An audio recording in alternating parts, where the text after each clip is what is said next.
C'est ça Saint-Germain, celui du Paris Saint-Germain.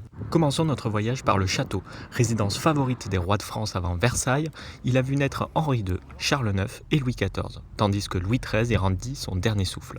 Construit au XIIe siècle puis embelli par François Ier, il devient sous Napoléon III le musée d'archéologie nationale. Aujourd'hui, il abrite des collections fascinantes qui retracent notre histoire, des premières traces humaines jusqu'au Moyen-Âge. En sortant, l'un des trésors des plus spectaculaires de Saint-Germain-en-Laye, ce sont ses terrasses, imaginées par Le Nôtre et achevées en 1673. Elles surplombent la vallée de la Seine et offrent un panorama exceptionnel sur la Défense. Bon, là, il y avait du brouillard.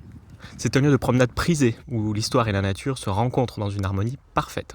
Et juste sous ces terrasses, un vignoble bien particulier perpétue une tradition ancestrale. Planté en 2000, il fait revivre plus de 13 siècles d'histoire viticole.